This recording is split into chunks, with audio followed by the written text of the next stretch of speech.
Good morning from Philadelphia, and welcome to Penn GSE's annual celebration of educators. I'm Pam Grossman, Dean of the Graduate School of Education, and I'm delighted to welcome you today to Penn GSE's virtual alumni weekend. I'm thrilled to be honoring the 2021 Educational Alumni Award recipients, and I'm very excited to welcome our panelists, Nimet Eren, Matt Hartley, Wagner Marseille, and Michael Sorrell, who will be joining us for a discussion about leadership.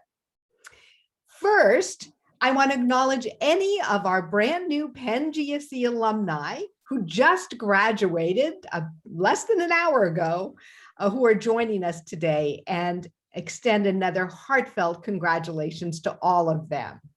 The Penn GSE community is so proud of all your accomplishments, particularly in this very challenging year. And we're very pleased to welcome you to your very first Penn GSE alumni event. There were over 3,200 participants who logged into our virtual commencement ceremony today, which is more people than generally come in person.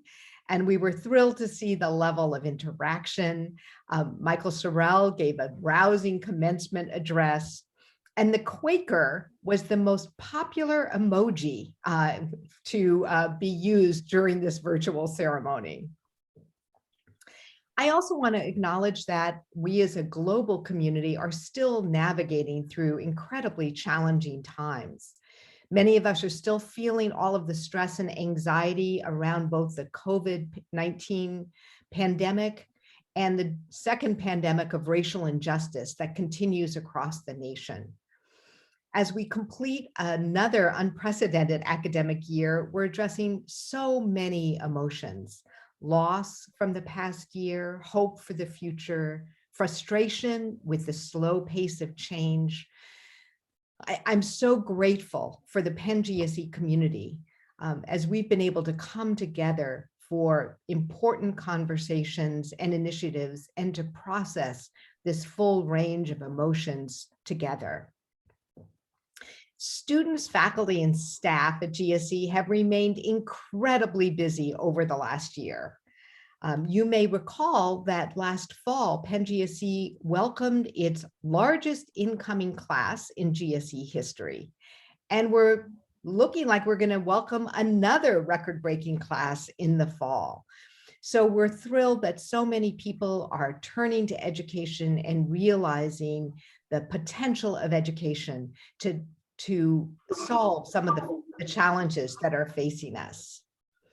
You might have also seen my announcement that we'll be remaining primarily remote this summer as we begin to transition back and welcome people for an in-person fall. Again, we're watching all of the guidance, which is changing on a daily basis, but our expectation is that most of our students will be back with us in the fall for in-person classes, and we can't wait to see everybody again. Of course, there may be some students, particularly international students, who still aren't able to travel. So we are looking into lots of both online and hybrid solutions to make sure that everybody will be able to join us. As we've navigated through this incredible year, I've been so inspired by the work of our students and our alumni and all that they've been doing to meet the needs of their communities and students. It's really been inspiring to see, again, that collective impact of our global alumni. And I'm sure, we'll hear a little bit about it today, but I'm sure all of you have contributed in many ways to this, to the response to the challenges that have faced us. Some of our students told me this year that this was the best and worst year to start a doctoral program. The worst year, because it was really the most stressful year that they had experienced as educators, but the best year because they so appreciated the support of their peers and their faculty members in coming together to brainstorm solutions to all of the challenges they faced. And I think that's the strength of our community. So today we're actually going to address this very topic of what does it mean to lead in times of uncertainty. I can certainly say as a dean, I never expected to lead through a global pandemic and have been learning so much about what it means to lead when there are so many unknowns. In one faculty meeting, I guess last month, I had a slip of the tongue and I talked about the plandemic, which in many ways captured, I think, my experience and the experience of so many leaders this year. Endless time planning for multiple scenarios in the midst of great uncertainty and enormous change. We made plans A, B, C, D, Z, and then ended up having to scrap those plans to start again. So our leaders who are joining us today are people who have led through this uncertainty at different levels of the education system. And I'm so excited to hear from three extraordinary Penn GSE alumni who serve in varying leadership roles, as well as our very own Matt Hartley, Associate Dean for GSE. So I'll briefly introduce our panelists, and then we'll dig into a discussion again of what this year has been like. So let me start with Nimet Eren. Nimet is the principal of Kensington Health and Sciences Academy here in Philadelphia and a two-time Penn GSE alumna. Nimet completed her master's in secondary education and her EDD in educational leadership. Nimet was a high school English teacher for 8 years and has since become the principal at Kensington Health and Sciences in 2017. Nimet has been honored with several leadership awards. Welcome, Nimet. Next, Wagner Marseille. Dr. Marseille received his doctorate in educational and organizational leadership from Penn GSE and has held numerous leadership positions, including roles as a classroom teacher, assistant principal, director of secondary education, assistant superintendent, acting superintendent of schools, and is currently the superintendent of the Cheltenham School District in Montgomery County, Pennsylvania. Thank you for being with us here today. Next, President Michael Sorrell. President Sorrell received his EDD from Penn GSE in the Higher Education Management Exec Doc program. He is the longest serving president of Paul Quinn College in Dallas, Texas. During his nearly 14 years of leadership, Paul Quinn has become a nationally regarded institution for its efforts to reimagine higher education in order to serve the needs of under-resourced students and their communities. As I mentioned, Michael was also the commencement speaker for this morning's ceremony, and he just did a terrific job of inspiring our graduates and telling them really to fail forward and to fall in love with justice. Michael, thank you for joining us twice today. You're welcome. It's good to be here. And finally, we're joined by our very own Matt Hartley. Matt Hartley is the Associate Dean for Academic Affairs, professor, and also chair of our Higher Education Division. Matt has really been wearing multiple hats, as you can tell, during this past year, and I just cannot have made it through this year without him. So thank you, Matt, for joining us for today's discussion. So I think this is really an incredible group to learn from as we think about what it meant to lead through this very, very challenging year. And while we all have different contexts and different positions, I'm imagining that there might be some common lessons about leading through uncertainty that we can glean from today. So I'd like to start by asking each of you to share a lesson that you learned about leadership over the past year. Something that you might take forward with you in your future leadership roles. So perhaps, why don't we start with Nimet? Can we start with you? Definitely. So first, thank you for having me. It's an honor to be on this panel, especially with such esteemed panelists. I feel a little nervous being a principal on this panel, but I will try my best to answer the questions. I think for me, The biggest lesson that I learned this year as far as educational leadership goes is to not wait for your ideas to be approved. And I don't know if I should say that in front of the superintendent of Cheltenham, but I think great lesson. I think that, this year everything was moving so fast. And I remember in April last year when we realized we were going to be having virtual school, we came up with ideas and we just started to do them. And it was exciting because then some of our ideas became models for other schools. And then the same thing in the summer when we realized we were going to be virtual again, we started coming up with ideas. And because there was no playbook, we weren't breaking rules. And it was really exciting because it felt like this year we really had a chance to be innovative. So I think that that was probably the most exciting and the biggest lesson I learned this year for myself as a leader. I think we were all learning that lesson, Nimet, so thank you for going first. Wagner, do you want to chime in? Yes, thank you. Likewise, it's a pleasure to be here today. And Nimet, I want to share with you that you deserve to be on this panel. You are the soldiers on the ground who are leading this work every single day and inspiring our students and families and encouraging them to stay on during this obviously global pandemic.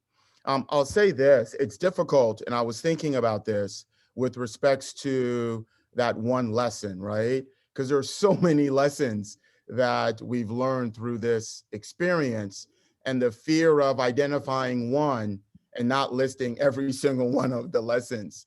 But I think what I'm going to take it 30,000 feet if I can and say this, that I learned how a singular catalyst can accelerate change, can significantly change the paradigm for everyone in your community.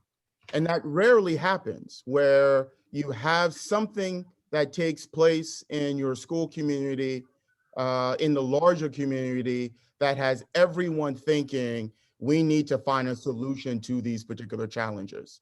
So there was this identity that was created that said, all of us are in it together. We all have a stake in this process. And it made me think about, and some of you have read this, is Scott Galloway's book on post-corona and from crisis to opportunity, and having the opportunity to think through exactly how do we innovate, just like Nimet said, through this process. So I've learned that how do I take what was a very unfortunate, for lack of a better term, this global pandemic that has impacted everyone, so many lives lost, and think about, as a leader moving forward, how do I galvanize my team under an umbrella of change, the way in which COVID has caused us to hyper accelerate and innovate that way.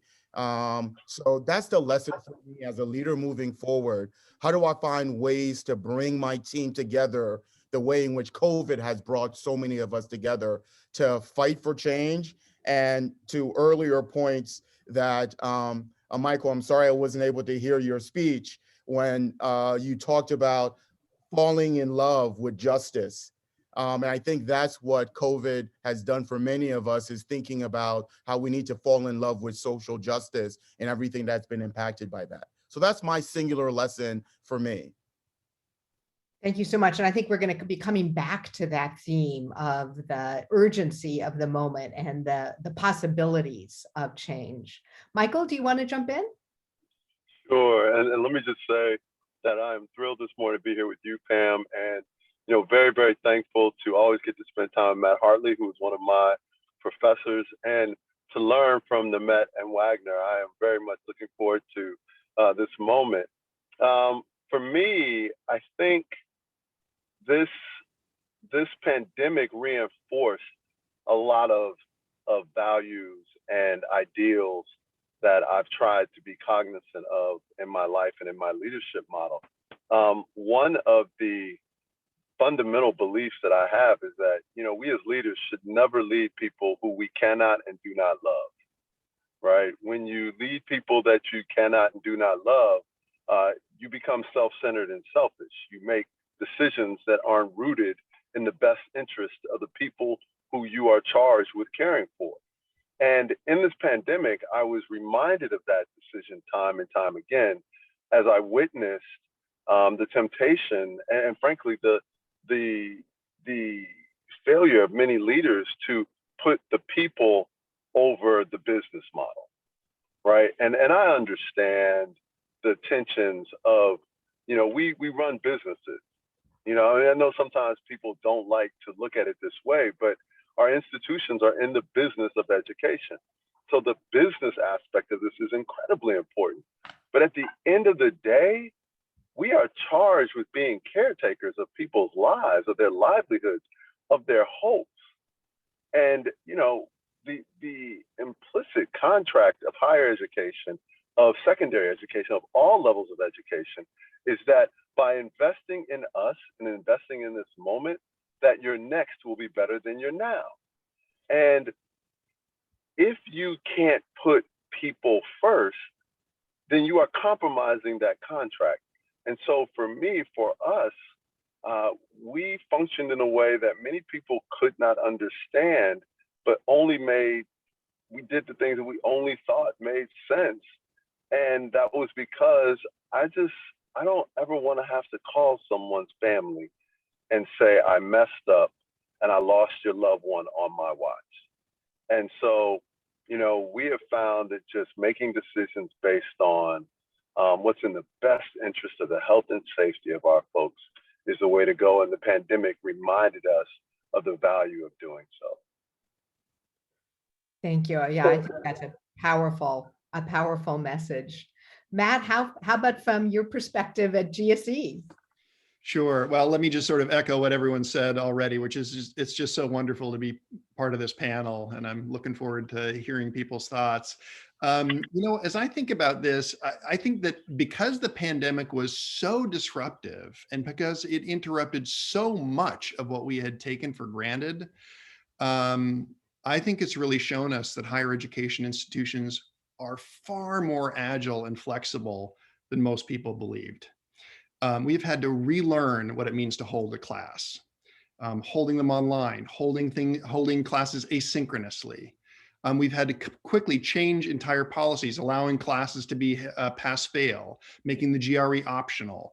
And so I think the next step for us is trying to figure out which of those changes we keep and which we incorporate into our future work. But I think to me, it's the seeing how flexible and agile the faculty, staff, and students have been that's been really inspirational. And I think that as a leader is what I'm going to remember that depth of passion and resiliency and innovation that I think is going to be something I'm going to be thinking about as we think about what the next steps are for Penn GSE.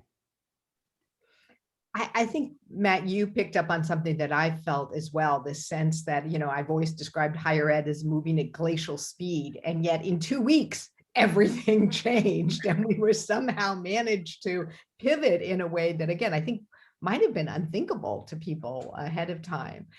And I also was really so surprised and moved by our community's capacity to pivot and to really continue to support our students and our community and to become incredibly creative. And I remember it was only a week before some of our executive doctoral programs had to hold their weekends completely online, never having done that before. And how they rose to that challenge. And I think I just was both really surprised and moved by that. And I'm wondering for the rest of you, what about the responses of your communities surprised you? What did you learn about your communities this year? Wagner, I see you smiling, so I'm going to turn to you.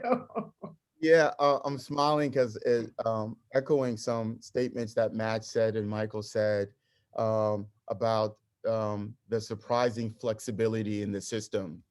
that people didn't expect. And Michael's conversation around loving people and putting people first. What surprised me during this process, and I'm ashamed to say it because it should surprise me. I should know my community would have galvanized in that type of way. And I know people were doing it prior to this pandemic, but the nature in which everyone came out. And you mentioned it, Dean Grossman, when you talked about the double pandemic that was occurring, right? So you had this medical pandemic, and then you had this racialized pandemic. I'd like to add two more, right? As a result of COVID, we're experiencing economic pandemic, the haves and the have-nots. And then continually this conversation about the stewards of the environment and keeping everything safe around the environmental pandemic. And what I was surprised is how much of my community came together to support each other, but more so the power of my students, the power of voice.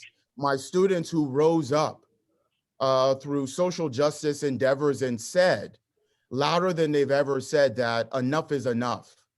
And we're gonna take this to policymakers who are passing legislation, who are passing policies to say, this is not okay, and it needs to change, and it needs to change now.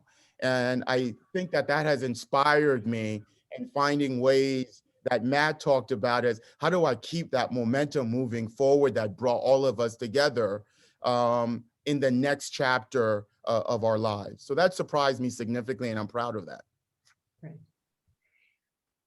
Nimet, did you want to jump in?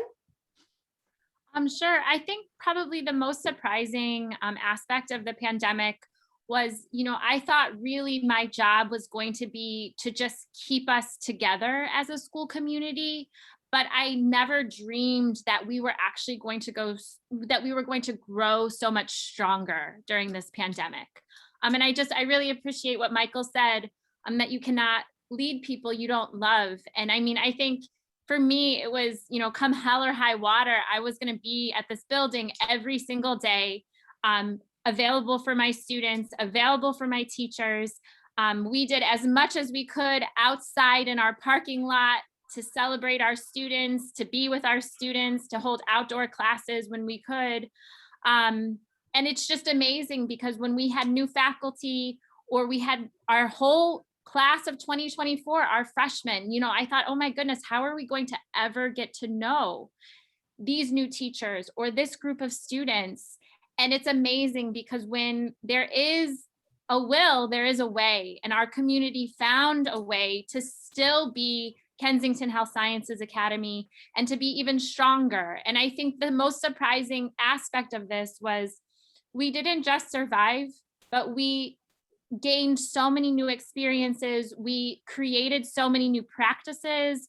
We adopted so many new mentalities that I know when we return to in-person learning next year, which we're so thankful we will be, knock on wood, but we're going to be even stronger because we have so many new things we can bring to the table. I think that's really inspiring. Michael, how about you? What surprised you about your Paul Quinn community? Well, just how much we got done during the pandemic. We took a radically different approach. Going into it, we didn't see any way that we could bring our students back safely until fall of 2021. So we went into it and said, what could we achieve if we had students off campus for 18 months? How can we transform the student experience and the institution? And what we've accomplished is a little bit mind-boggling because we didn't start with a checklist. We just said, we're gonna fix what we think is broken. Turns out we had a lot broken, right? First of all, during the summer, we held a testing site where we tested thousands and thousands of people. Then we have finished 2 new buildings, started a 3rd. We've added 2 brand new high schools to the campus, 3 new majors, our first ever graduate program. We created a jogging trail, added all new roads, a park, and then we added an art park, which clearly we have to come up with a better name than art park. But literally, we changed almost everything. We rebuilt departments, and many of my staff members were lamenting over how we were kind of tired, and we were like, when we look back at all the things we've done, we realize why we're tired, because we probably worked harder during the pandemic than we did before. But the ability of people to rally around a cause, and one that they believe in, and to push themselves in ways that defy their job descriptions, defy their previous experiences, but just when given an environment where they feel safe to explore and safe to fail, what you can achieve. So that's been surprising for us. That's remarkable. I think getting all of that done. And I think that this was an opportunity to step back and look at what can we do in this particular moment, and that sense of urgency. We also know that for so many students, both at K-12 and higher ed, this was a really challenging year in terms of mental health. And there was a lot of, you've seen the news stories about the number of adolescents going to the ERs. There's a very good article in the New York Times Magazine about chronicling some high school students and just the challenges of the year and the toll that it took. And we certainly know that's been true at the college level as well. So as educational leaders, what did your institutions do to address some of those challenges and to build a sense of connection in a year of so much isolation? Yeah, let me say this, Dean. I don't think we have scratched the surface of the mental health challenges that are going to be presented to us. I think we are entering a 3 to 5 year period where the needs of our students in this particular area are going to be overwhelming. I think about our school at Paul Quinn. As an entering student, you get a mental health assessment, right? That's just rite of passage. It's part of our orientation foundational experiences. And that's because so many of our students are coming from the trauma of poverty. 85% of our students are on Pell Grants. And people don't like to think of poverty as traumatic. It's absolutely traumatic, right? It robs you of the ability to do simple things simply every single day. Our students, 90% of them were working 40 hours a week or more. 50% became the primary caretakers of children somewhere in their family tree, right? They weren't necessarily theirs, but and then they were trying to go to school. They were stressed out all the time. We had brought them into a safe environment. We sent them back to unsafe environments after we had created the hope that they were permanently removed from unsafe environments. So we've reintroduced another level of trauma and insecurity. And so I think we did a lot. I think, the town halls we held, the constant check-ins, the flexibility of the faculty members, our pop-ups that we did, we did so much. Whatever we did, I fear it didn't even come close to what's going to be needed. And I'm really, really concerned about what's coming next.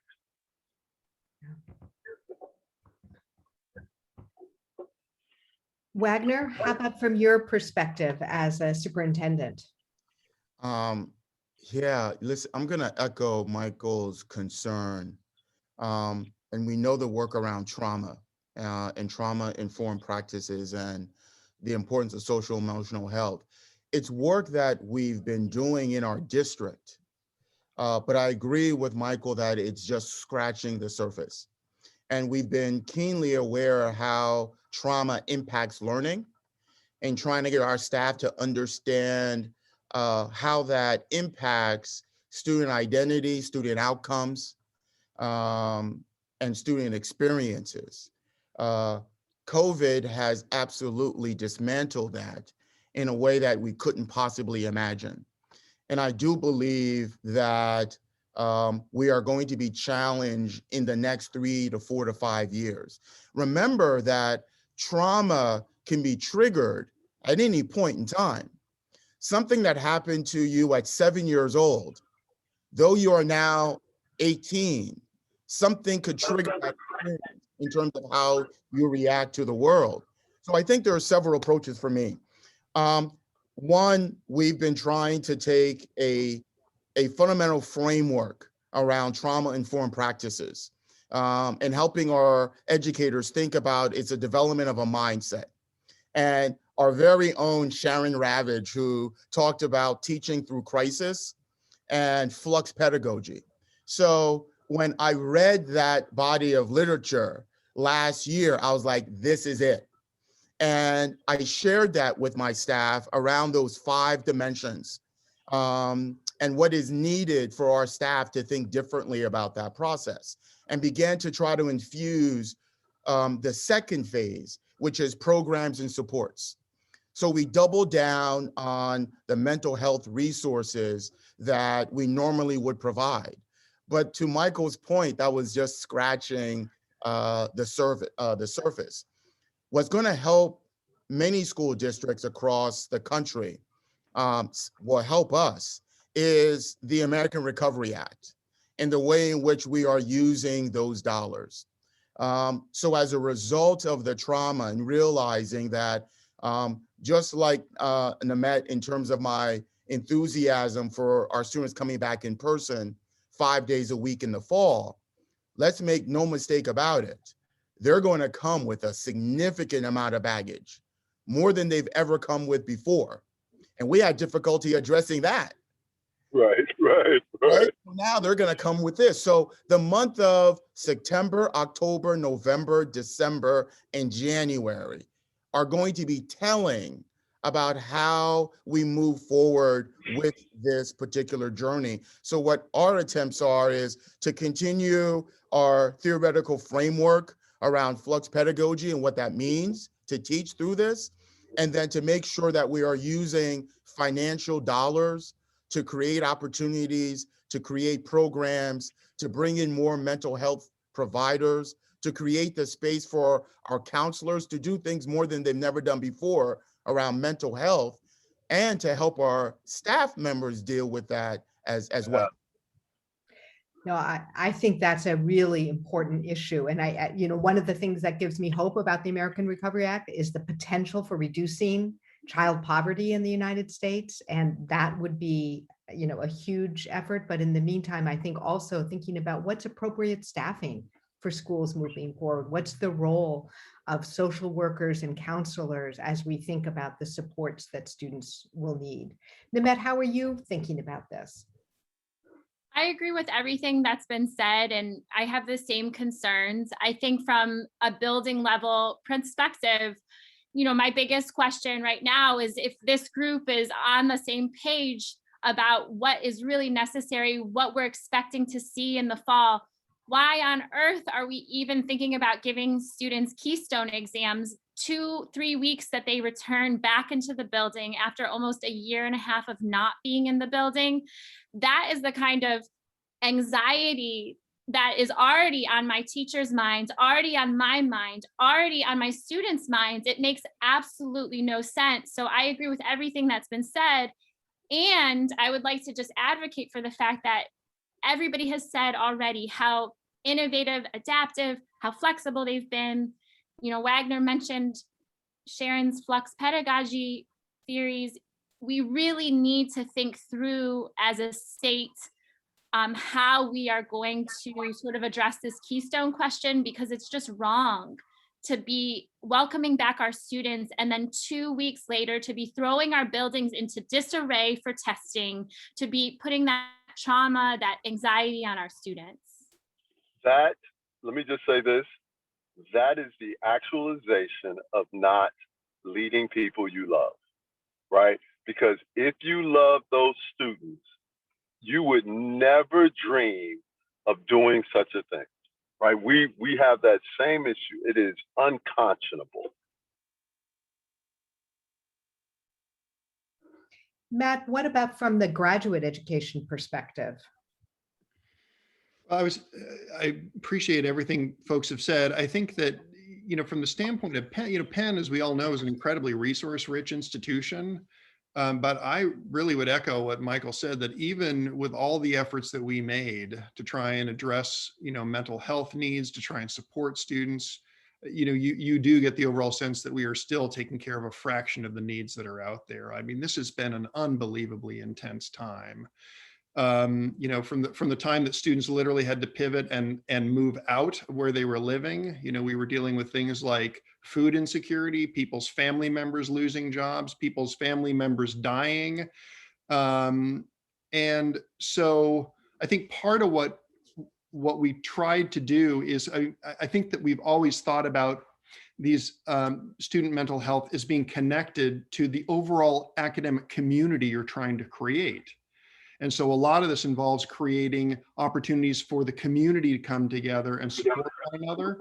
And that happened in small ways through program divisional meetings. We have an incredible counseling faculty who's held sessions for the school to help people process what they were going through, not only in terms of COVID, but also in the aftermath of the murder of George Floyd and the racial injustice that's occurring. And I think that we also had to think about, we were in the position where we could do things like change policies, like you were talking about, Nimet, to do the Keystone exams is nuts, right? And so we just started saying things like, you know what, if you want to take classes pass fail, you may. Here's what the trade-offs of doing that are, but if that's going to be helpful to you, that's what you can do. But I think we really realized that what you're trying to do is to create an overall environment as best you can in an almost impossible situation to support the students. I think, again, we're going to have to think about how do we use that spirit of innovation and really kind of rethinking things that we've done moving forward and not going back to the old normal that didn't serve us well in the first place and just created the inequities that we're facing today. So I think that's true. And I think the other thing too that will be an advantage is that we will be back in person. And one of the things that's often difficult is that faculty can be such an important support to identifying students who are struggling, but it's just harder for them to get that sense of students when you're teaching classes online. It's just a different kind of experience. And so I do think that we can learn from these experiences and we'll be in a better position. I think that's so. I think that relational aspect of this work, I mean, teaching and learning rests on relationships, and having that, building that relationship online, I think has been challenging, particularly when for so many students, they weren't necessarily turning on their videos. They themselves weren't motivated. I think thinking about what it meant to create those kinds of relationships online was one of the areas in which we really were all doing a lot of learning. As you look forward to the future of teaching and learning in your different environments, what will you take with you? What might change in terms of the kinds of learning environments you want to create for your students based on what we learned this year? Nimet, maybe I'll start with you. I think one silver lining for my school community is now every single student has a laptop. And this was a huge, huge win for my school community. That being said, in order for us to really maximize the fact that we are a one-to-one school now, the district really needs to think through, and thus the state, probably by really advocating for fair funding formulas, how can we ensure that our students' Chromebooks can be maintained to be of proper speed, if the computer breaks, how can we ensure that it's not just a computer for now, and then when it breaks, that's over? And then probably equally important, if not more important, is in order to really maintain what we have going right now with kids being able to access school at any time of the day at home, is we need to think through internet policy. Right now, Comcast has the Comcast deal for the city of Philadelphia, but we don't know where that's going. And that's not enough for our kids. We need to think through how every student in Philadelphia, K through 12, has access to high-speed quality internet. Because if we don't, really all of the things that we've learned this year are just going to start to fade away. And internet should be a utility that is accessible to every single student in the city. That's a really important point, is how dependent we were on that access to the internet, and again, how inequitably that's distributed. And so moving forward, if we're going to imagine that we're going to provide to bridge that digital divide, that's going to be a critical piece of the infrastructure and thinking about what that looks like. Let's see, who wants to go next on what the future of teaching and learning? Wagner. Yeah, so I'll say this, and I'll piggyback on Nimet's statement that we all know that what happens when doors shut in terms of equity, access, and opportunity. And we've learned through this process that internet access should no longer be a privilege, and it should be a right. In terms of giving access to our families and our students. And we saw the inequities that currently existed, and COVID really put a spotlight on all of those and exposed them for more than what they have been. So I think what I'm thinking about and what we want to work through in terms of what does it look like moving forward is you're going to see a continued commitment to flexibility, the ability to pivot, right? You're going to see significant increase and strengthening around differentiation about student needs and social emotional supports. What you will see, and what I wish we would have done more of, and you'll see it in the fall, is the development of more affinity groups to allow space for individuals to come together and in fellowship and in community to talk about how things have been going. And I'll give you a quick example. As a result of these challenges, 3 of my colleagues from Penn who graduated from the mid-career program, Jeff Rhodes, Theo Kramer, and Noah Tennant, came together and said, there's a number of crises happening right now. And how do Black men lead through this crisis? And how do we support each other and build community? So we came together through the leadership of my colleagues and say, well, let's just create a space where we come together and just hear each other's stories. And how do we support each other in that process? And that's been phenomenal in my development as a leader, to come together with mid-career Black male alum to talk about that. And I realized the power of those groups and wanting to make sure that I develop those for my students, develop those for my staff. And what I desperately need to do is provide that same space for our families, which we did not do a lot of. So I think you're going to see a combination of all of those play out in the fall and throughout the remainder of the next couple of years, as we still continue to what Michael said. We are 3 to 5 years away from really realizing this impact, and we need to continue that process. Great. No, I unfortunately, I'm in a bad place on this topic because I live in Texas, and I live in a state where the legislature is, and far too many people don't care about equity, right? They don't care about reasonableness or trauma-informed learning. I mean, literally, they're passing bills forbidding the conversations around critical race theory, which, let's just be very clear what we're talking about. It's just the ability to say racist stuff happened, right? Like, we're not talking about something incredibly complex here. It's that somewhere in the room, little Brooke is traumatized or feels bad because she figures out her family owned slaves, right? Well, what about the little Black kids whose families were enslaved? And so they can't be taught the history they need. So when we talk about policies that actually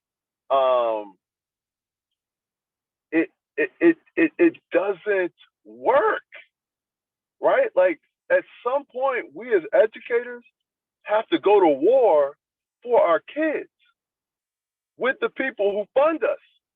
And I know it's scary. I know it's scary, but they're making our jobs more difficult. So we either have to engage in subversive behavior behind their backs, which, you know, far be it from me to suggest such a thing, right? Or we're gonna have to fight on the front lines. But if we want our pedagogical models to be informed by the experiences that we have, then we also have to acknowledge the fact that we've elected some people who aren't interested in that, right? They aren't interested in that. And so what are we going to do when voter suppression is very real? When all of these bills are going through? Like, and at what point do they start telling us now exactly what we can teach, right? Forget about the misinformation part of this. So to me, I look at this and I look at schools like Penn GSE, and I think, you know, we're rapidly approaching a moment where we have to put on the armor of justice and do it in a way that, frankly, is somewhat uncomfortable for many people. But if we don't do that, then, you know, our work isn't going to have anywhere near the impact that we dream.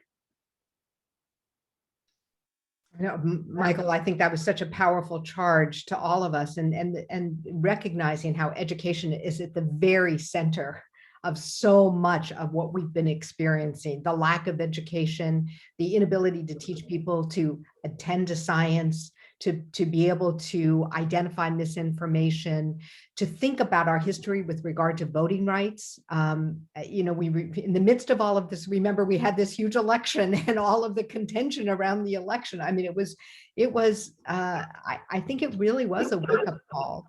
And I think the role of educators in this is critical. And I was saying farewell to our prospective teachers, and I said, teaching has never been more important. I mean, really, the future of public education is really, I think, at stake in the next decade or so.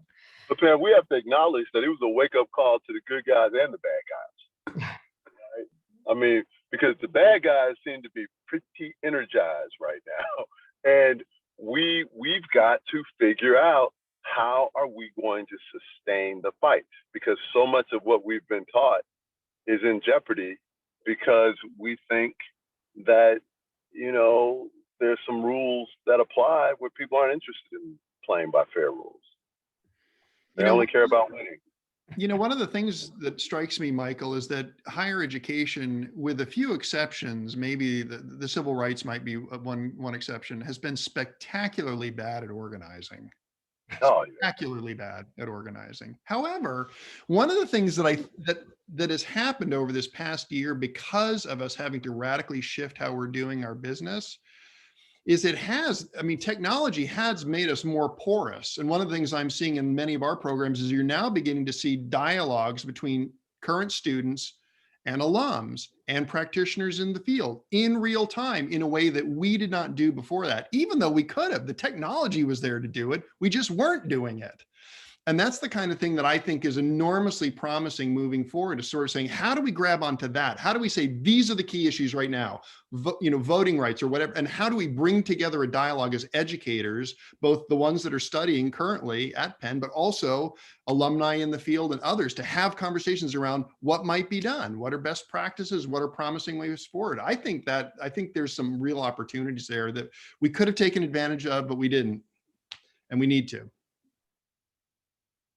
And I think that's one of the things, again, as we go back to this, how are we reimagining our education moving forward, that opportunity to create more of that connection across our programs, our students, our alumni, is a piece of that.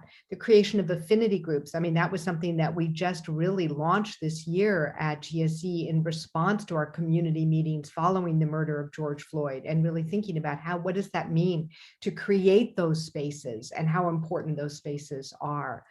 So I think that there is a lot from this year that we're going to be taking forward as we kind of, again, reimagine what education looks like.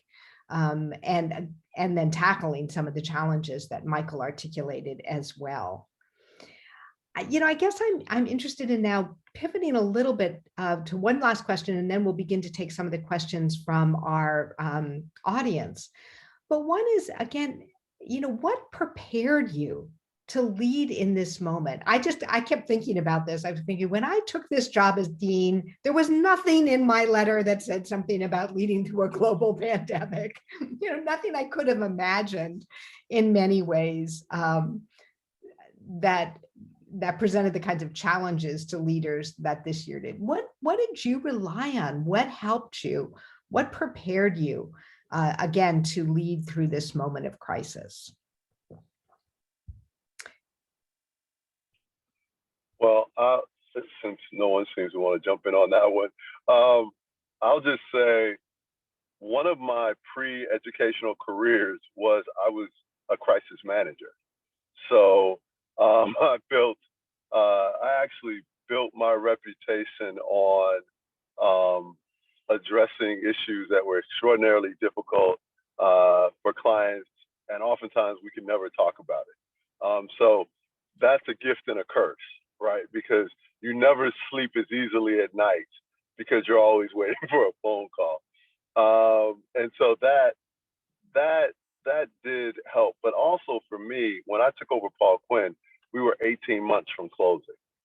And so everything we did for the first 4, almost 5 years, were in the midst of a crisis. So I really didn't ever want to have to revisit that experience, but it turns out it was very helpful experiences to have. So you'd had prior experience, both in another job and also at your own institution, and leading through crisis. Nimet, how about you? It's a hard question, I think, because it's never a one-person show in any team. And I think our school community really came together. And, I think about my students and their families, even though it was so hard and it was so painful in so many ways, especially last year when the class of 2020 didn't have their prom or their graduation, but we figured out ways to still celebrate them in our parking lot, outside. There wasn't a single complaint. There wasn't a single, there might have been sadness, there might have been feelings of loss, but people always found hope. And I think that our community really helped me and propelled me and encouraged me to keep going. Because if my students were able to do this, if my students were able to persevere, certainly we as educators were able to. And then I also just think about, and I see some people, in the chat, Dr. Ravitch, Dr. Portnoy, there's so many people in the Penn GSE community that just really were incredible advocates, cheerleaders along the way. And, we relied on each other throughout this difficult time, and the values that we learned at the GSE as far as what it means to have a school community. A school does not need to have 4 walls. And I think that community really, really strengthened over the course of the year. So I would just say that the people around me really helped me lead through this really difficult year. So the new dean at Wharton, Erica James, and I co-wrote an educator's playbook about leading through crisis and what leaders need to do before, during, and after a crisis. And before, it really is about building those relationships. I found the same thing, Nimet. I found, all of the work we had done to build a strong leadership team and to really, I know kind of where people's talents were was the thing we relied on, because it was really a team effort. I mean, we never could have done this without that incredible team of people. And it was the relationships we had built ahead of time. And I can't imagine trying to do that in the moment. It really is something you have to have ready in a sense, and then be able to rely on your community and on those people to do that. Wagner, how about you? Yeah, I'll echo Nimet's statements as well. Dean Grossman, around people. I think the Penn community has been extremely helpful for me. But I want to go back to the idea that we love this work, and so many of us take it both literally and figuratively when we say that this is a life and death type of work. But we never would have imagined that it is literal in terms of life and death, and the decisions you are making about when or how to bring people back literally can impact their life. But I do think that as I learn through my work, my coursework at Penn, my relationship with my professors who is ongoing and will always be there with me, is the development of, you understand organizational change, you understand change through a system, but what is Penn has infused in me that people make up systems. And if you cater to the individual needs of people, you will thrive. And I think that's when Michael was talking about loving individuals. So I think that that's extremely important. So, I rallied around those frameworks, and I rallied around coming together in these groups and sharing and hearing my colleagues struggle through the same challenges and trying to be a support mechanism for them as well. So I think in times of crisis, you cannot be a silo, because oftentimes we are. And what I love about this, and I've asked my superintendent colleagues, I'm like, we met almost every day throughout this pandemic. We've never done that. Can we move that forward? And I learned so much from them versus we meet once a month, once a quarter. So I think coming together is a powerful thing that I'd like to carry forward, and it has helped me through this process. That's great. And I think there were lots of groups that felt that way, that came together and benefited from each other's experience. And now we don't want to do without that.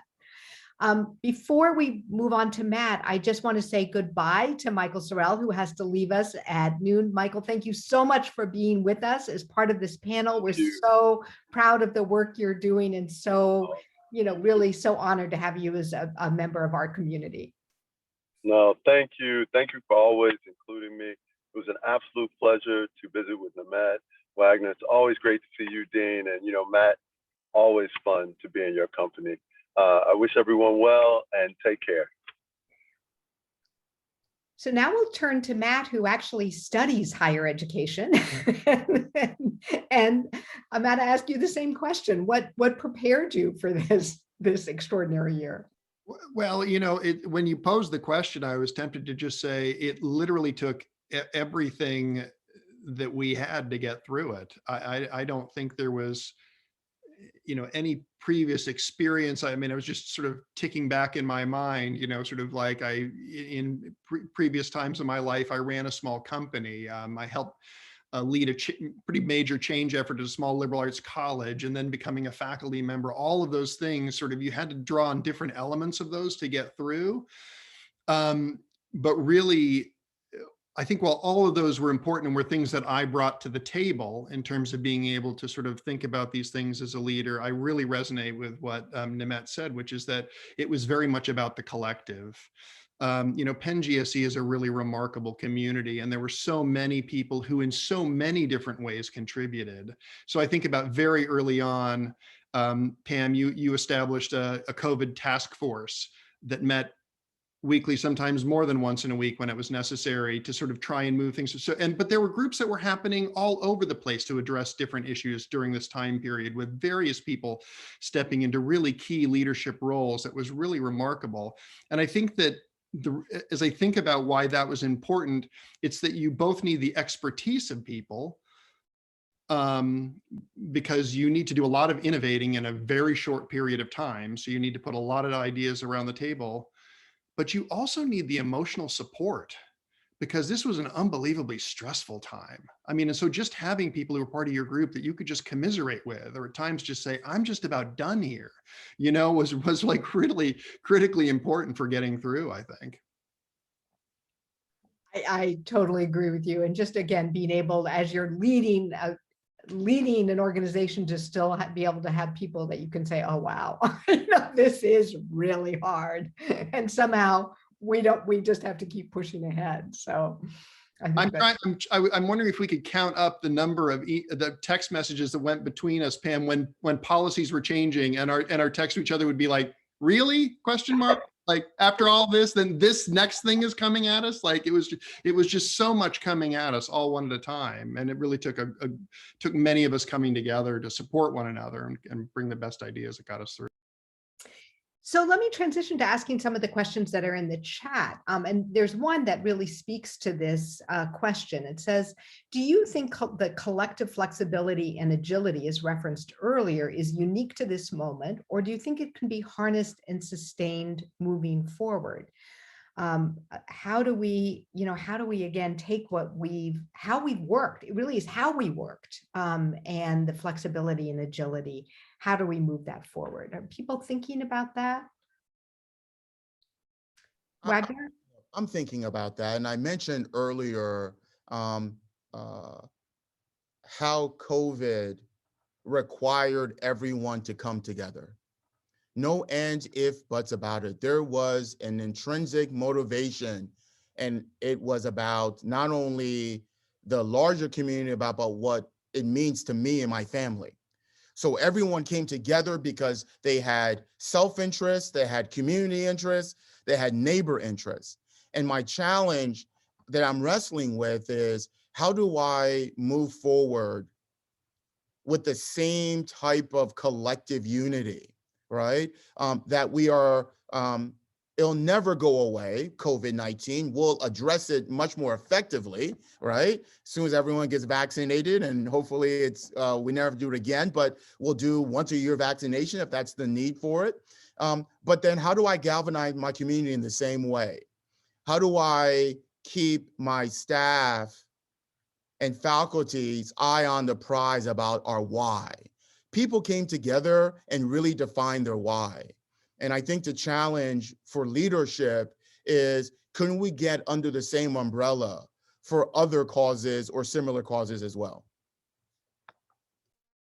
No, I think one of the issues that you identified, something I've been thinking a lot about, is how do you, I think people really came together and just were extraordinary in the moment and are exhausted. And how do we think about providing opportunities for people to replenish their energy and spirits while not losing that, again, that sense of collective effort towards some of these goals? Nimet, what about you? You know, my staff was just incredibly flexible this year. We made a lot of new decisions quickly together. And I think what was always driving us was what was best for the kids. And it was just really incredible when I think back, and I thank you for inviting me today to have this moment to reflect together with all of you. In the past, you know, before COVID, there were so many other factors you had to consider: union rules, building schedules, transportation schedules, whether or not this was going to work or that was going to work. But what was really exciting, and one of my teachers said this to me about a couple of weeks ago, it felt like every decision we made was what was going to be best for our kids in this situation. And that felt awesome. And I would love for us to be able to take that and move forward. Now, I understand the reality of the world. When we come back to school in the fall, we're going to have to think about union rules and transportation schedules and different functions of the day. But I think there was so much flexibility and there was so much understanding because we together collectively knew that the number one priority was our students, and we were flexible because of our students. And I think that spirit didn't just exist in our school. I think it did exist in the district. I think it existed at the GSE. I think it existed in many different spheres because we all recognize as educators that is our number one goal. And I think we need to keep that flexibility alive and harness that so we can continue to make decisions that are best for our students. I think the I think the things that are going to be sustained are the things are the practices that really speak to people because it's what they care about, really echoing what Nimet's saying. So I'm thinking about, we held a number of trainings over the summer to help people learn how to teach online. And in some of those sessions, 50 or 60 faculty members came. And one of the things that the people said in those sessions was, we don't really get time to talk about teaching. Like now we're having to talk about teaching because we have to sort of pivot online, but actually we don't really sit down and share with one another how we teach or how we approach things or what we can learn from one another. And there was clearly a desire to do that. So I think that kind of activity can and will, sort of continue. And I think the other thing that gives me hope that some of these, changes, some of the best parts of the changes will be sustained is that because we had to break these patterns and try things in new ways, I think there are things that people have tried in their classrooms because they had to, that they're going to continue doing. So they've seen ways in which you can use an instructional platform like Canvas to keep the conversation going between class periods. You can bring people from outside into your classroom to be part of those conversations. You can organize small groups more effectively. All those things are things that people had to do because there was a pandemic. But even once that's over, I think people are going to adjust their practices and adopt them. So those are some of the things that I think we will for sure continue. Here's another question that relates to something Nimet actually said earlier. Is I think we all agreed that part of what enabled us to make these changes was really keeping the students at the forefront and really thinking of how can we support them and doing everything we could. And that in a moment of so much crisis, we also felt liberated. So many rules were relaxed during this time, right? So Michael Golden asks, as education leaders, there's some things that are not in your control, like the Pennsylvania Keystone testing requirements Nimet mentioned, certainly within higher ed, policies that we have to adhere to. So how do education leaders address policies that are not within their specific authority, but which we might feel are not in the best interests of our students moving forward? How do we, having had all that flexibility, how do we, I guess, advocate for change moving ahead? Nimet, did you want, Wagner, you wanted to take that? Yeah, you said right as I was thinking about it, you said it, advocacy, right? So what I've shared with my families and my communities, more than I've done before as a result of this, is collective advocacy and the power of voice and giving the platform, especially for my students, to stand in front of my board, stand in front of policymakers to say, every decision you are making is impacting me.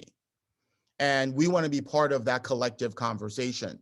So I think what I'd like to share is this idea about, though I can't control it, I'd like to then find like-minded individuals to say, we need you to pick up this baton, this torch, and help us engage in critical conversation for those who are making those decisions. And with respects to the keystones, the lesser of two evils. Do I take it now or do I take it as soon as they come back? I had no choice. And none of them were good decisions across the board.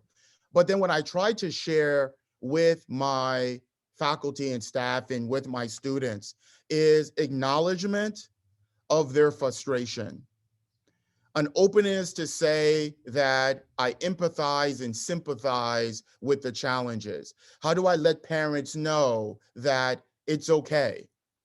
I understand that he or she may have to sit through this particular experience, but it's not driving who we are. It doesn't define us. And I say, if I may, there are ways to think differently about this. I'm not encouraging you to do one thing or the other, but parents have options with regards to what that looks like. So I think the idea of when it's out of your control, I think as a leader, it helps, at least it's helped me, when I stand in front of my parents and I stand in front of my staff and my students and I say, I don't know how I can support you because others are driving this. How can we work collectively to think through this process? And I think that helps, even though you're not the one making the decision. But then as a result of that, I think people rally around particular causes. And I think they go to those individuals who are making those policy decisions and saying enough is enough. Thank you. Nimet, how are you thinking about that? I just want to echo what Wagner said. I think that perhaps, I don't know when you want to put a date on it, a few years ago, 5 years ago, 10 years ago, it wasn't as acceptable for educators to be policy advocates, to be seen as activists, to be seen as people who have an opinion about what's happening. We were meant to follow the rules and be not biased and present only facts to our students. And I think that we still can do that. But at the same time, if we're also simultaneously saying that some policies are racist, that some policies are wrong, that some policies are out of touch, we have to be able to also be advocates for our school communities. So I think that it's important, as Wagner said, we need to present the facts in front of our students. We need to present the facts in front of our parents and our school communities. But those facts might also include, did you know that there's an opt-out form? Did you know that we as a school community are not getting the same amount of money from the state for X reasons? And I think that was not, at least from my perspective, that was not as acceptable when I started out as a teacher in 2007. And I think that we as a country are finally, at least in some parts of our country, are finally coming to terms with the fact that things are very unequal, inequitable. And it's the educators that are seeing it the most in our schools, and it is our responsibility to speak up. That is part of our job as well. I think that's a very powerful statement about, again, the role of educators in advocating, again, if we care about what's best for children and the policies we think are not in the best interest of children, how do we then advocate for changes in those areas? How do we advocate for more equitable funding in education? I really do think that this pandemic has exposed the inequities in terms of who's been able to have in-person schooling versus remote schooling, who's had the different kinds of opportunities. As I keep saying, the fact that students in Philadelphia weren't able to go back in person had less to do with the pandemic than decades of disinvestment in public education. And the fact that the buildings were not safe before the pandemic and certainly were not safe during. So I think, again, this is going to provide, I hope, an avenue moving forward for that. Matt, how about in the higher ed space? It's again, a little bit different in the complicated space of higher education, but how do you see this in terms of what higher education's responsibility is? Yeah, well, I mean, what Wagner says really resonates with me, and I really agree about the importance of advocacy at the policy level. I think sort of one of the prime examples in higher education has been around immigration policy. and particularly the seemingly totally arbitrary decisions of the Trump administration around immigration, which were very, very problematic and challenging. And that was something where higher education institutions and associations did advocate and press for change. And I think it made a positive difference. But I think that, again, I think what Wagner said, and you echoed this too, Nimet, is right on, which is the important thing is to helping people that are part of your community understand what are their degrees of freedom within the system. So how much can you really push the ground? So there's a certain way that the status quo would like you to behave, but actually the bandwidth of what is possible is slightly larger than that. So helping people see that slightly larger, bandwidth is really important. And then I think the other thing too is just finding ways, quite frankly, to figure out if there are opportunities to just work around certain things. So for immigration policies, we've been working on trying to make sure that the students who can't get visas this summer and into the fall are still going to be able to join us through hybrid classes until they can get here. So that's a very simple thing. But again, it's like, here's one way in which we can sort of like circumvent what the situation is to make sure that it's as seamless as it can be, as it can possibly be for students that are facing those challenges. So I have one more question for all of you, and this is very much related to our mission as a graduate school of education, who's preparing the future leaders. And, we look, I've seen the departure of leaders at both higher education and in big school systems around the country. And I worry sometimes that people will look at the challenges facing education and say, you know what, I'm not sure this is something I can take on.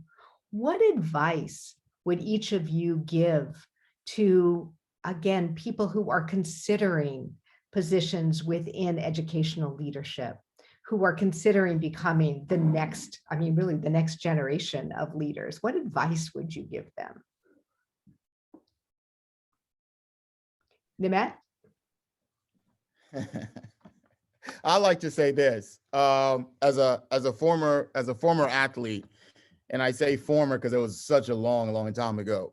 I've learned this, especially as a former sprinter who cherishes getting from the start to the finish line as quickly as possible in the shortest distance.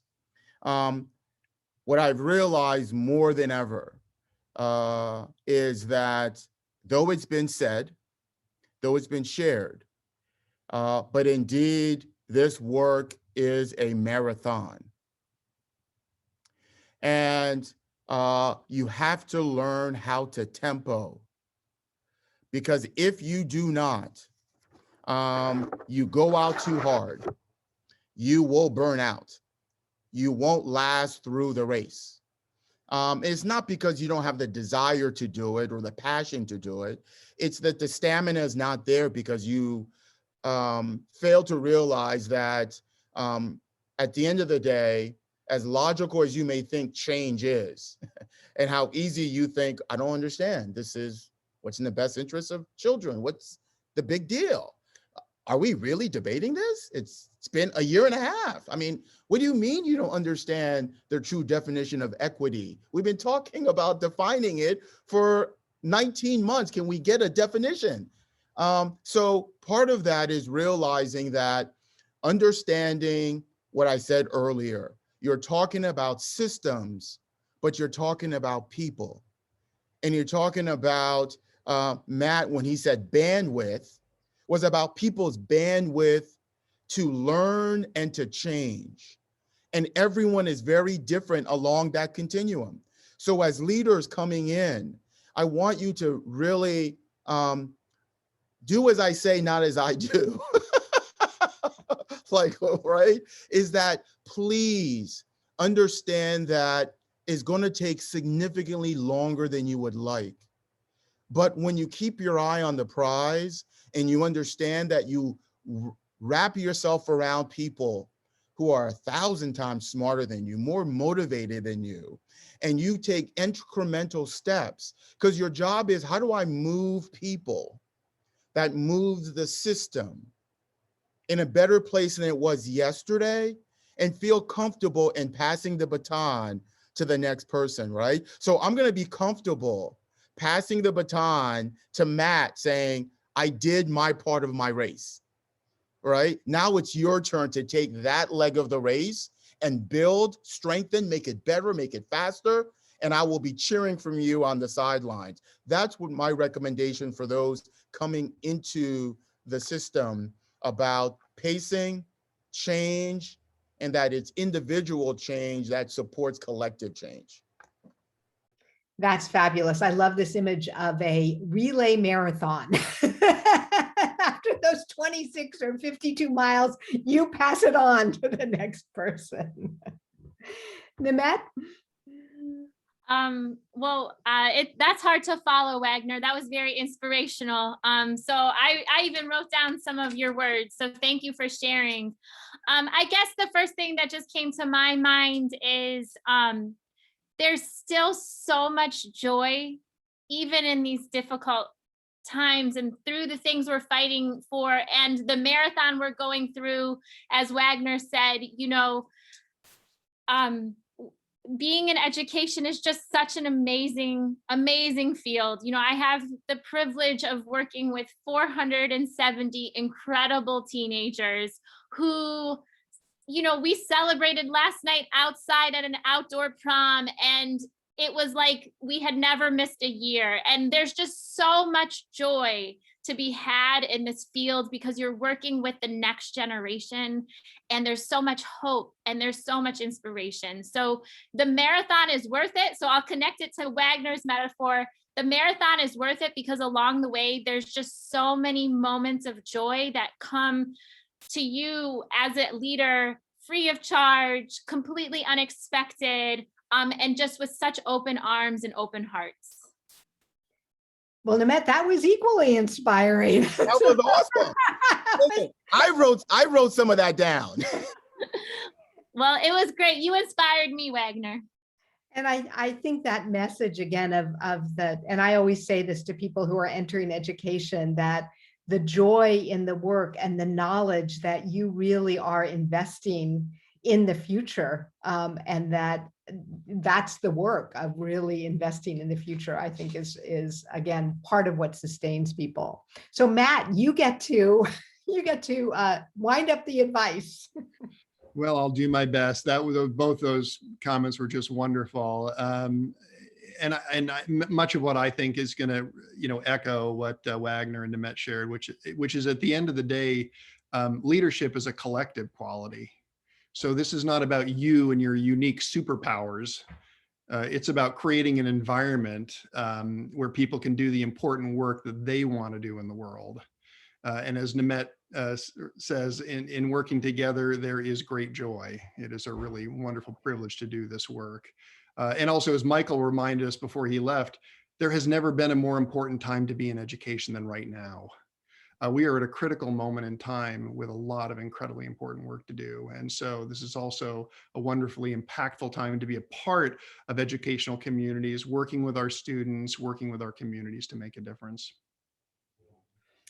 So thank you. And thank all of you. I'm leaving this conversation so inspired. This has been an incredible year, but it's really been leaders like you that have helped us get through it and give me hope, personal hope, really for the future. I'm so proud of you all as alumni of Penn GSE. I think we're so incredibly lucky to have you as part of our community and for joining us today. So thank you so much. I think the themes that cut across this is leadership as a collective, of the investment in people, of the notion that this is a marathon, but that we have a role to play in that, and the critical urgency, I think, of this current moment for public education. So thank you all. And in many ways, this is a wonderful introduction to the next part of our morning, or afternoon by now, which is the award ceremony and celebrating other alumni of Penn GSE who are the 2021 Educational Alumni Award honorees. So you've just met some of our community and our alumni through this panel. And now I'm thrilled to introduce you to the Alumni Award honorees. Again, I'm very sad that we can't celebrate in person this year, but my hope is that at some point in the not too distant future, we'll be able to celebrate all of our award nominees from honorees from both 20 and 21 on campus together. So let me start with the Helen C. Bailey Award. This award recognizes an outstanding graduate of the University of Pennsylvania Graduate School of Education who's brought recognition and status to Penn GSE and the University of Pennsylvania. The recipient of this award must have made a distinctive contribution to the field of education and to Penn GSE, including but not limited to contributions made through research, exceptional professional involvement, or publications. This year's recipient, I'm proud to announce, is Katie Clonen Roy. Katie received her doctorate from Penn GSE in Education, Culture, and Society in the College of Education and Human Services at Cleveland State University. Oh, she's an assistant professor in the Department of Curriculum and Foundations in the College of Education and Human Services at Cleveland State University. Her research interests lie at the intersection of education, adolescent development, and gender and sexuality studies. And Katie is the co-founder of two research collaboratives, the Engendered Research Collaborative and the Thrive Research Collaborative at Cleveland State University. When Katie is not busy conducting research, she teaches undergraduate and graduate courses at Cleveland State University and engages in service work committed to equity and justice in K-12 and higher education. In 2020, Dr. Clonen Roy and Dr. Charlotte Jacobs engaged in a research project that explores the experience of girls of color in independent schools on the East Coast and Midwest. Engendered received funding from the National Coalition of Girls' Schools and the Trustees Council of Penn Women Faculty Research Fellowship to fund this research. Between 2020 and the present, the research group is engaged in consulting and research with independent schools in and across the nation to support their anti-racism and equity initiatives. I am so delighted to celebrate Katie's achievement with the Helen C. Bailey Award. Thank you, Katie, for the important work you do and for being an exemplary Penn GSE alumna. We look forward again to celebrating you in the future. Next, the William B. Casteter Alumni Award of Merit recognizes an outstanding graduate of the school for significant service to Penn GSE. Service to the school can include serving as a volunteer alumni leader at Penn GSE, the Penn Alumni Board, Penn Regional Clubs, or other leadership opportunities with the university. This award recognizes alumni who have a long-standing relationship with the school and exemplify the best of volunteer leadership. This year's recipient is Jeffrey Berger. Jeffrey received his doctorate in education from Penn GSE and has been a long-time alumni volunteer and leader. Jeffrey is a professor of philosophy at the Community College of Philadelphia, where he also developed and led the writing program in the honors program and engaged in numerous faculty development projects. Today, in addition to teaching philosophy, Jeffrey teaches the English component of the honors program. He has long been a leader around faculty and curriculum developments at the college and has also served as an alumni leadership capacity here at Penn GSE, including as vice president of the former GSE Alumni Board for many years. And Jeffrey has also been a wonderful attendee at many of our alumni weekend events. Jeffrey, thank you so much for your continued support of the school. Thank you for your commitment to this community as an alumni volunteer leader, and I look forward to congratulating you in person the next time we have an in-person event. The Penn GSE Recent Alumni Early Career Award of Merit recognizes a graduate who has shown outstanding service to the school prior to their 10th reunion and is setting an inspirational example to the future alumni of Penn GSE. This includes contributions to their field, professional achievement, community service, and devotion of significant time, energy, and enthusiasm to volunteerism and cultivation. This year's recipient is Rina Madhani.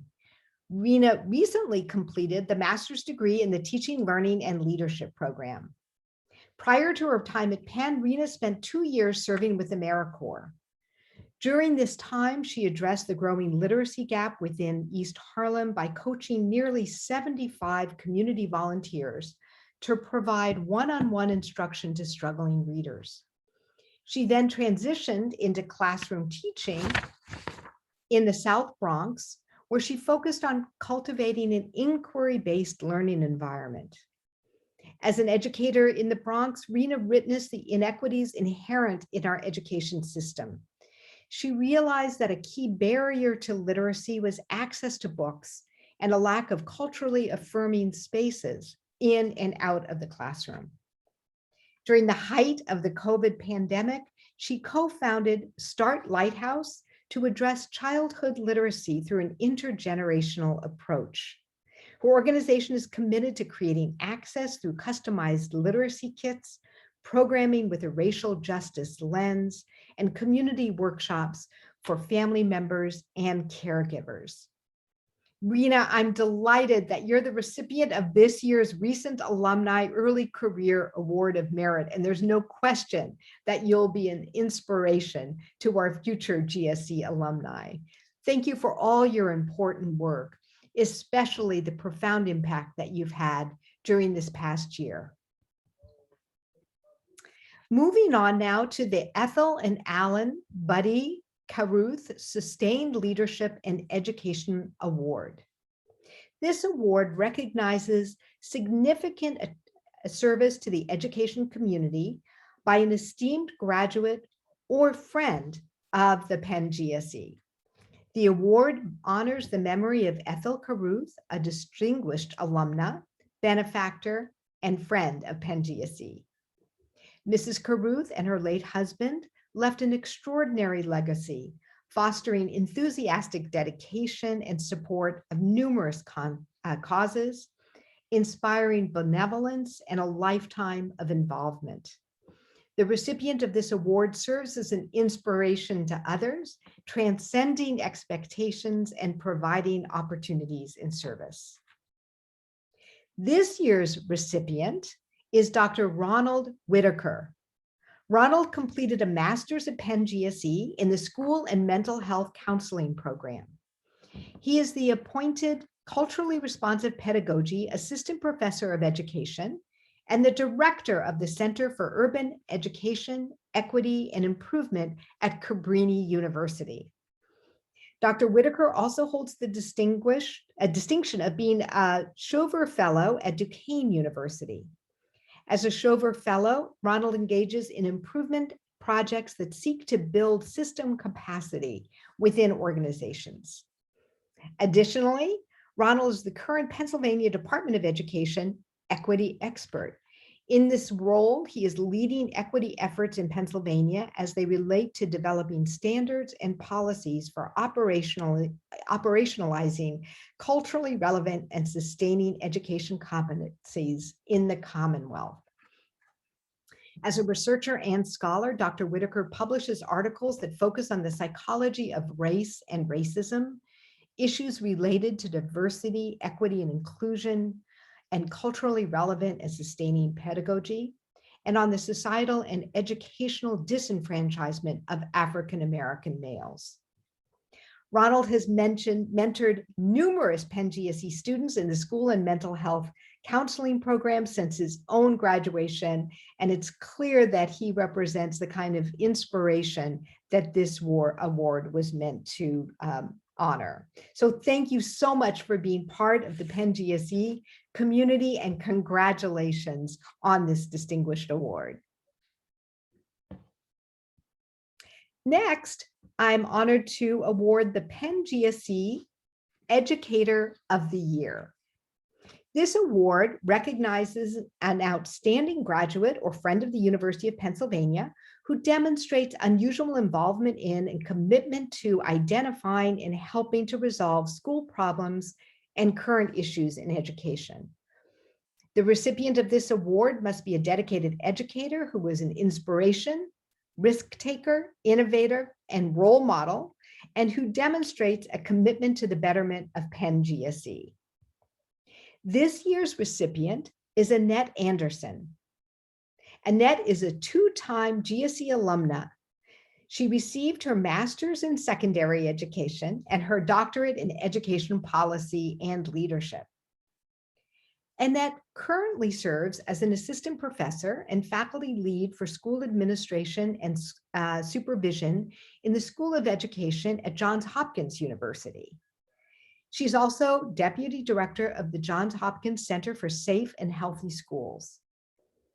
Dr. Anderson is one of 3 co-founders of the eSchools Plus initiative, an interdisciplinary effort focused on equity in education with Hopkins colleagues in medicine, public health, and ethics, which quickly established itself in the summer of 2020 when it launched its seminal state school reopening tracker in July and the teacher vaccination dashboard in March.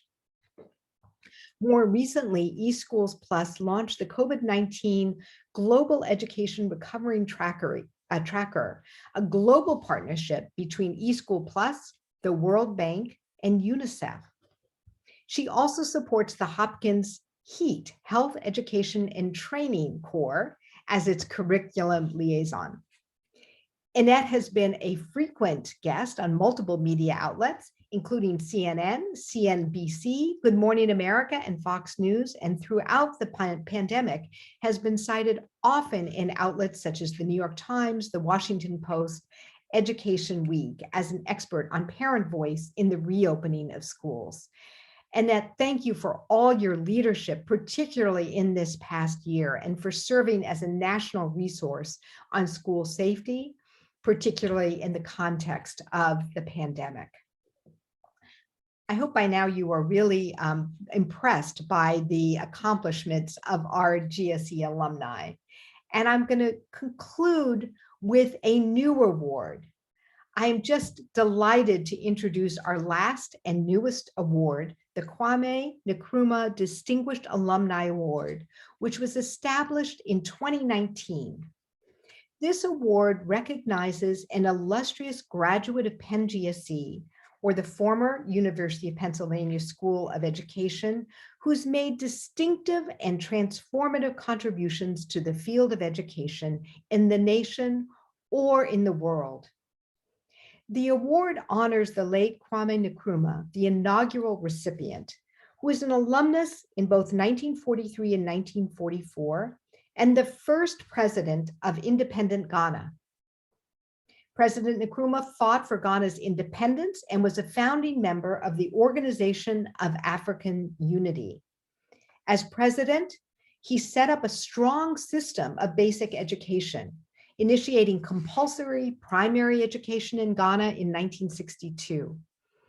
In 2000, he was voted African Man of the Millennium by listeners of the BBC World Service, who described him as a hero of independence and an international symbol of freedom as the leader of the first Black African country to shake off the chains of colonial rule.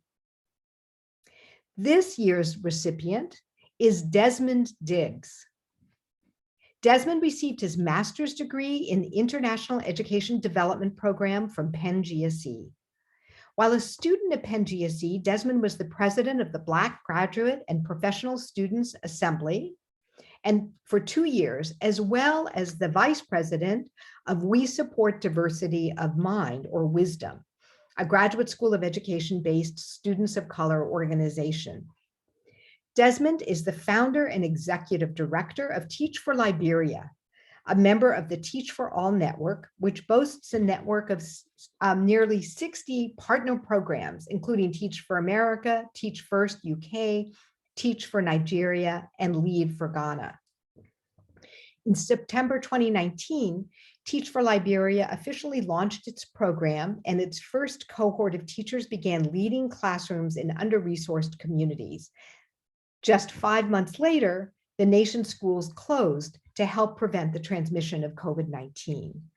Within days, as with so many of us, Teach for Liberia began leveraging its social media platforms and network of teaching fellows to communicate public health messages, safety tips, and updates on school closures.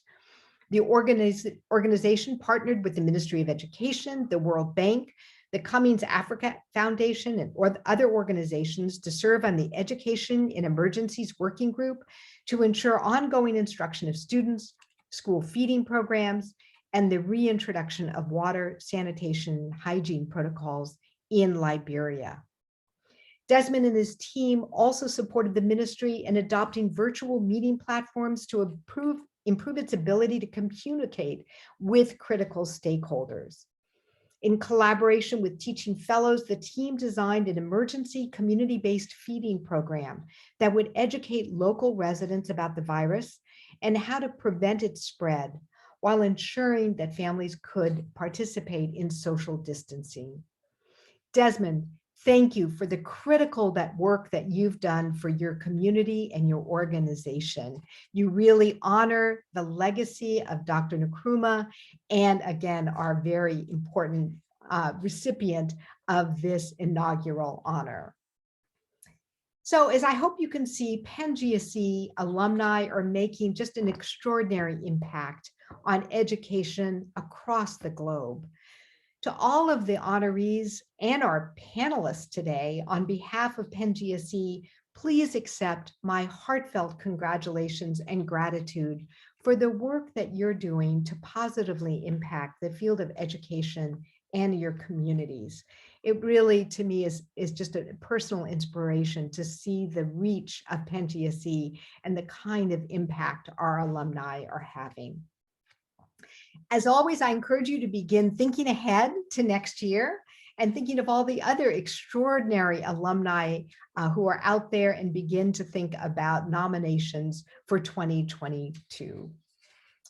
So in closing, I want to reiterate my sincere congratulations to all of the Alumni Award recipients, to our panelists for joining us today, and to all of our 2021 graduates.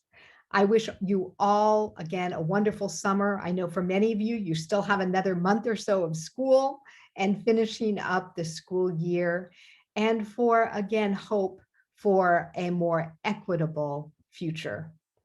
I hope to see many of you on campus in the fall, and again, perhaps at homecoming, and next year at our annual alumni event. Best wishes to everyone. Thank you for joining us today.